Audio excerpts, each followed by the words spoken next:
Olá, amigos, a paz do Senhor. Nós vamos falar sobre um sermão escatológico, que significa o julgamento das nações no final dos tempos, ou seja, a volta de Jesus para buscar a sua igreja, os salvos do Senhor.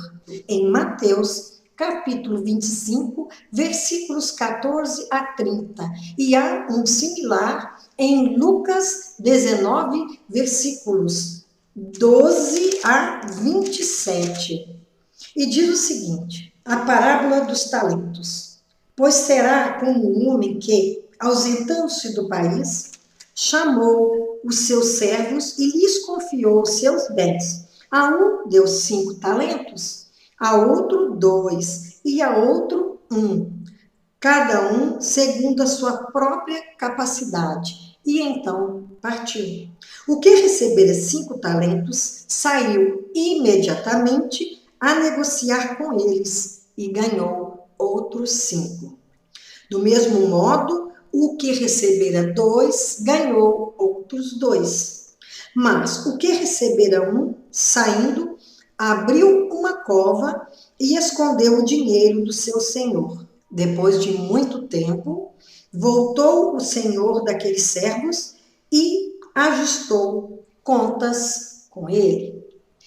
Isso quer dizer que no final dos tempos, o Senhor Jesus vai voltar, fazer com que todos prestem contas daquilo que recebeu. Qual foi o fruto daquilo que recebeu? Em capacidade, em oportunidades, em dons, em talentos. Porque Deus, ele distribuiu dons e talentos para quem ele quis, da maneira que ele aprove. Não quer dizer que as pessoas todas têm todos os talentos. Nós recebemos, seja um, sejam mais, nós temos e vamos prestar contas sobre o que fizemos com esses talentos. No caso da parábola, o primeiro que recebeu 5 não perdeu tempo. Imediatamente ele aplicou aquele dinheiro e conseguiu dobrar aquela quantia.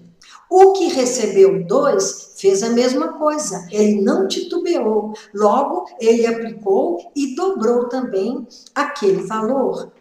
O que recebeu apenas 1, aí aparentemente ele teria menos trabalho, porque tinha que cuidar só de uma porção, mas aquilo para ele foi um peso, foi uma responsabilidade muito grande, e ele preferiu enterrar aquele talento. Isso acontece na humanidade. Há pessoas que nem procuram descobrir qual é o seu talento, porque são pessoas acomodadas, é um trabalho que vai exigir uma dedicação, um compromisso, e isso não é bom, porque o Senhor ele nos concedeu talentos para que nós os multiplicássemos. Não podemos fazer de conta que não temos esse talento. Isso não é só na obra de Deus, dentro das igrejas, porque nós temos que ser cristãos, nós temos que estar dedicando aos nossos semelhantes e a Deus em todos os momentos, onde quer que estejamos, onde quer que vivamos, nós temos que empregar esses talentos que o Senhor nos deu, nos aquinhoou a serviço do reino de Deus, não somente dentro da igreja, como muitos pensam. E na obra de Deus dentro da igreja, os talentos podem ser aplicados, porque há tarefas que qualquer pessoa pode fazer. Ele tem que descobrir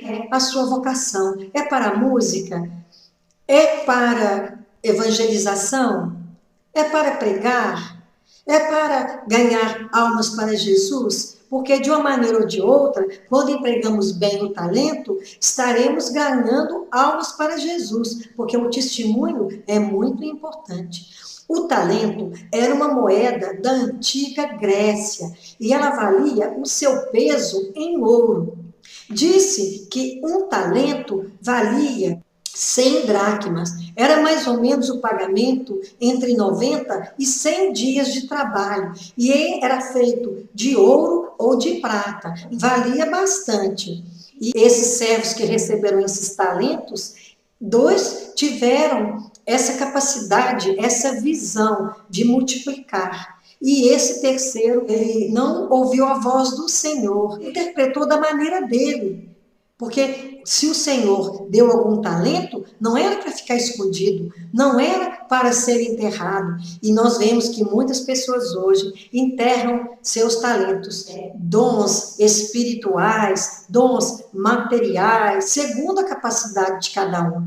A sabedoria dele é muito grande. Ele não dá um talento que a pessoa não possa desenvolver, não possa frutificar através deles. Então dizer, eu até tenho esse talento, mas não consigo executá-lo, desenvolvê-lo, porque eu não tenho dinheiro, eu não tenho oportunidade, qualquer desculpa serve quando a pessoa se acomoda e não quer usar o talento em prol do reino de Deus. O dom vem do latim dom, e talento vem do latim talento.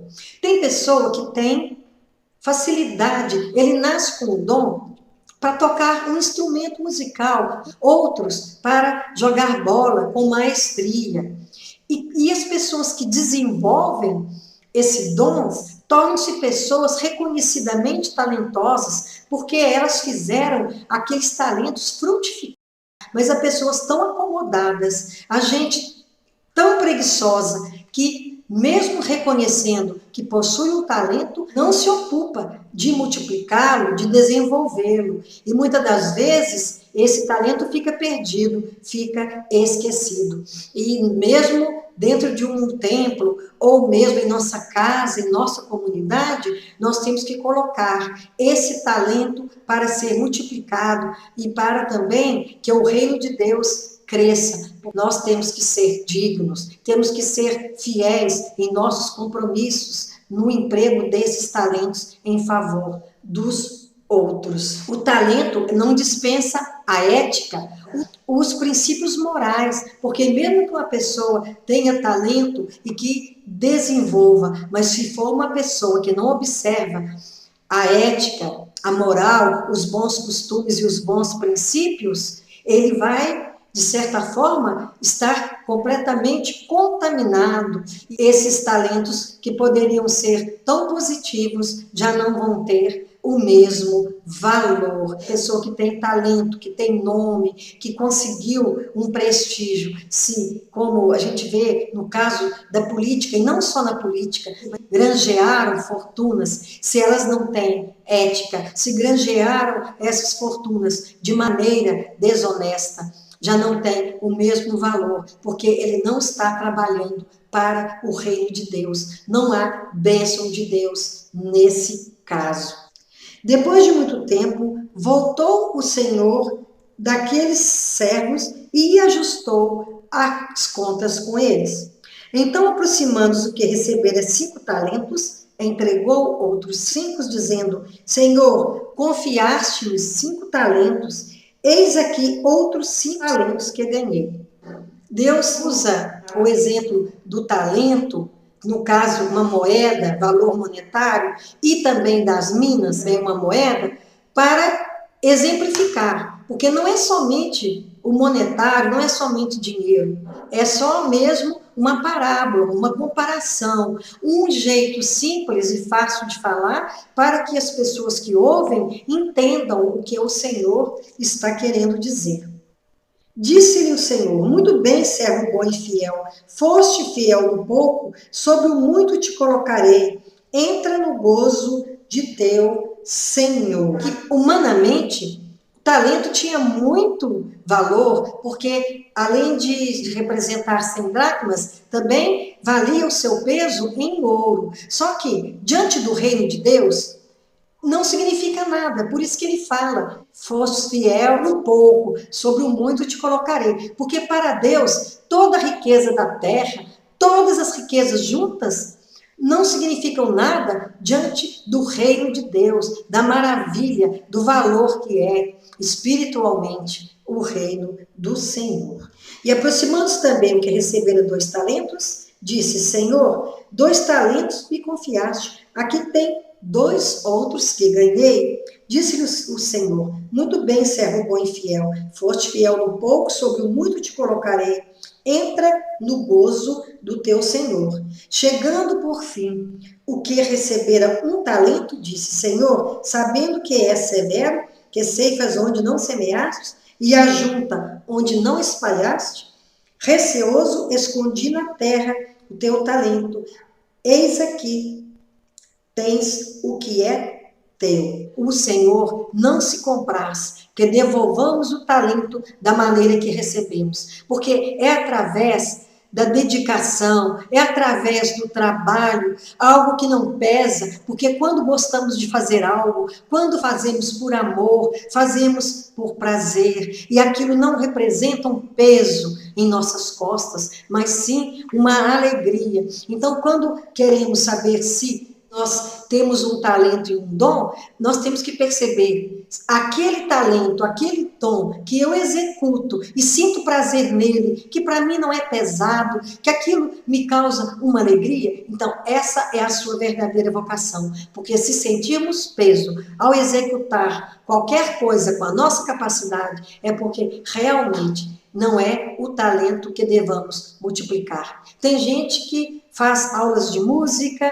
faz aulas de futebol, ele pode desenvolver, mas ele não vai chegar a ser brilhante, porque não é o seu dom principal. Então, temos que descobrir qual é o meu talento, o que é que me dá mais prazer em fazer, o que eu faço, que eu dedico e que eu me sinto com o que me sinto bem e que eu não sinto que eu estou fazendo um sacrifício. E também tudo que fazemos para o reino de Deus, tudo que fazemos para o engrandecimento do nome do Senhor e para promover outras pessoas, nós temos que fazer com amor. Não ficaremos esperando recompensa, esperando que as pessoas reconheçam. Será um acréscimo ao que fazemos com amor. O medo paralisou esse homem que recebeu apenas um e enterrou, mas não justifica, porque Deus, o Senhor, lança fora o medo. Então o talento vai ser desenvolvido por aqueles que ousam, por aqueles que têm coragem, para aqueles que não se intimidam diante do reino de Deus, porque Ele quer fazer, Ele quer ousar, Ele quer fazer com que esse talento seja aperfeiçoado para que cresça, porque à medida que vamos dedicando, a gente sente que nós vamos compreendendo mais o que estamos fazendo e vamos produzindo mais. Quando começamos a ler a palavra, achamos alguma dificuldade, mas no momento em que dedicamos a leitura diária, em que começamos a estudar, cada vez mais vamos compreender sobre o reino, vamos entender mais de Deus, vamos amá-lo mais, porque nós amamos mais a quem conhecemos melhor. Então, tudo que nós fizermos, que seja para o engrandecimento do nome do Senhor, com dedicação, com afinco, com inteireza de coração. Só assim que nossos talentos, nossas capacidades vão sendo multiplicadas. E lembrando que o Senhor não nos dá algo se nós não tivermos capacidade e condição de fazer, porque o Senhor age com sabedoria. Respondeu-lhe, porém, o Senhor: servo mau e negligente, sabias que ceifo onde não semeei e ajunto onde não espalhei? Cumpria, portanto, que entregasses o meu dinheiro aos banqueiros, e eu, ao voltar, receberia com juros o que é meu. Tirai-lhe, pois, o talento e dai-o ao que tem 10, porque a todo que tem se lhe dará, e terá em abundância, mas o que não tem, até o que tem lhe será tirado. E o servo inútil lançai para fora nas trevas. Ali haverá choro e ranger de dentes. Aqui está falando dos salvos e dos não salvos. Os salvos foram aqueles que empregaram seus talentos para o reino. Os não salvos foram aqueles que se omitiram, que não tiveram coragem, não usaram sua capacidade para fazer o bem, para ajudar aos outros e também para contribuir com a obra de Deus. E o medo não pode nos paralisar, porque o Senhor lança fora o medo. Jesus veio como Salvador e ele vai voltar e voltará como um juiz, o juiz justo, o juiz digno. Nada vai passar batido ao julgamento do Senhor, porque Ele tudo vê, Ele tudo sabe, e Ele nos conhece, Ele conhece o nosso coração. Então, na volta de Jesus, Ele vai julgar, e nós vamos ver a recompensa para cada um, segundo as suas obras, quer sejam boas, quer sejam más. Se nós ainda não descobrimos qual é o nosso talento, que nós possamos descobrir enquanto é tempo, porque o Senhor não vai aceitar nenhuma desculpa, nenhuma justificativa. Se Ele nos concedeu esses talentos, é porque Ele confiou que tínhamos condição, que estaríamos aptos para multiplicar. Que nós possamos sempre orar ao Senhor, que nos revele o que Ele quer de nós, para que façamos com fidelidade, com o coração puro, com o coração limpo, oferecendo ao Senhor o nosso dia, tudo que fazemos, as nossas obras e os nossos pensamentos. Não que as obras salvem. Se nós fazemos tudo em nome do Senhor e para o reino de Deus, o Senhor acolhe tudo em suas mãos e nos dá segundo as nossas obras. Que o Senhor e que nos conduza uma vida de alegria que Ele reservou para aqueles que souberam multiplicar os seus talentos e que amaram ao Senhor, que nos amou sem medida. Amém. Que assim seja. Amém.